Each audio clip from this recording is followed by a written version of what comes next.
called Face on Mars. Now, many things have happened in the ensuing years, but I wanted to show you the original data to show you how far we have come, because, of course, the official response when this photograph was first presented to the media and to the world was that it was, in fact, a trick of light and shadow. Well, from that has come an investigation, some books, some videos, a lot of discussion, and we are here this afternoon. Now, this is a computer-enhanced version of exactly the same image done 15, 16 years later. Notice the remarkable level of detail, cross lines on the forehead, scalloping on the left side here, the suggestion of teeth in the mouth, deep-set eyes. But again, if we only had one picture, we would never know if, as NASA has said consistently for 16 years, this was merely the most marvelous trick of erosion on the surface of any planet, or, in fact, was something else. For that, you require another set of data, such as this. This is now a second frame taken 35 days after the first frame.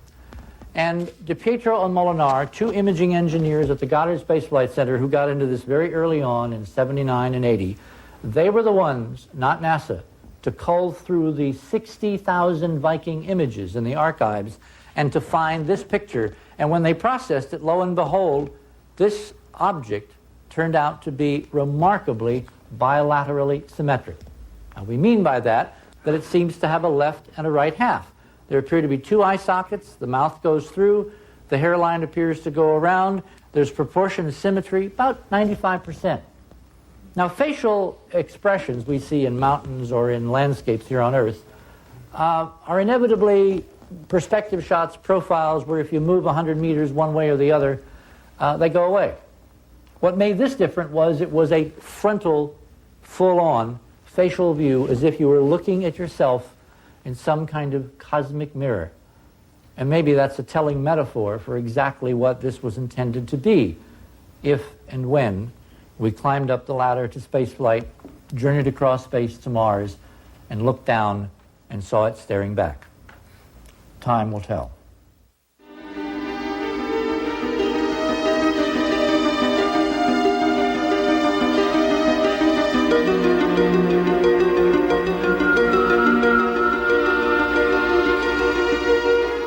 For the last 9 years, the argument has raged regarding the reality of this object as a constructed artifact.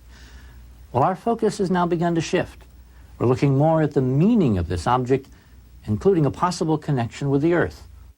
The key to our apparently successful solution to the riddle of Cydonia, which is the name of the region on Mars where Viking initially photographed the face, turned out not to be the face at all, but a 2-mile-long, half-mile-high, 5-sided pyramid located a few miles away.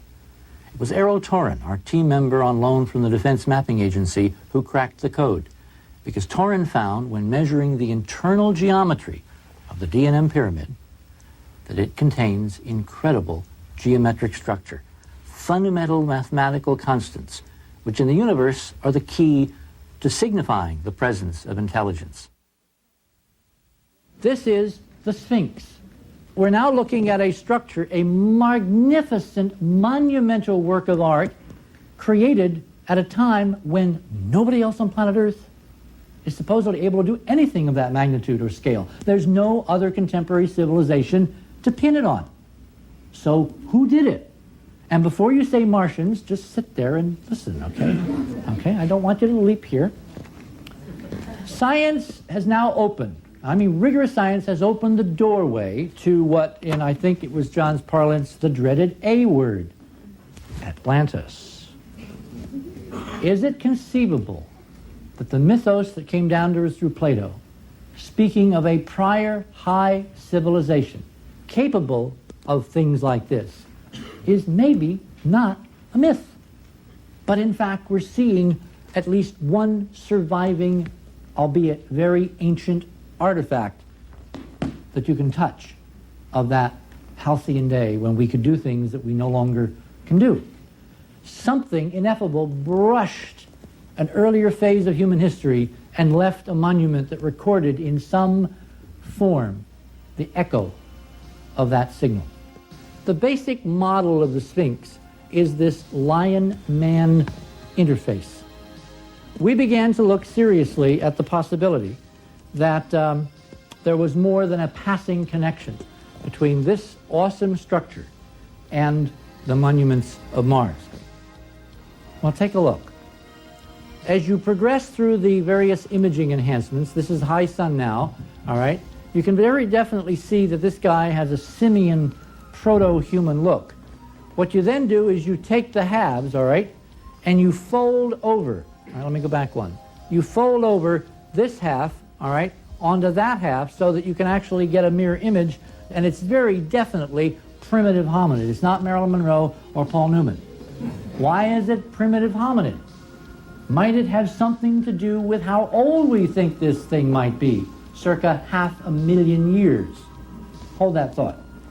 Then what we do is we go back to the original, all right, and we then take the right half and we do the same thing. We fold that over and we get this.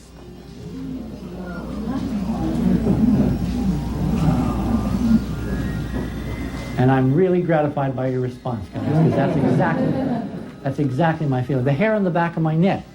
When I realized that what we were looking at in the monument of Mars, the face on Mars, was the fusion of the hominid and the feline, the fusion of this persona.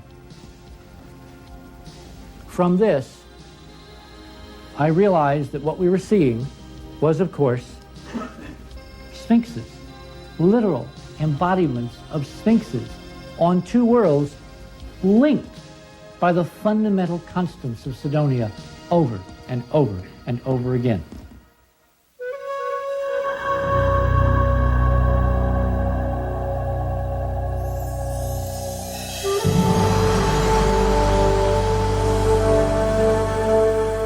The most accepted ideas are sometimes the hardest to overturn. They seem so obvious. The Earth is flat. Man cannot fly. Man will never walk on the moon.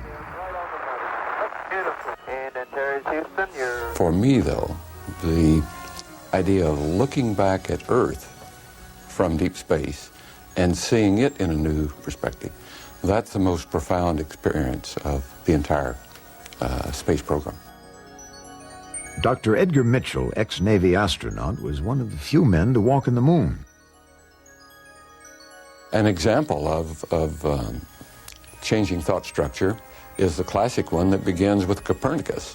When Copernicus challenged the existing notions that all the heavens moved around the Earth, that the Earth was the center of creation, and it didn't appear from his observations that was true.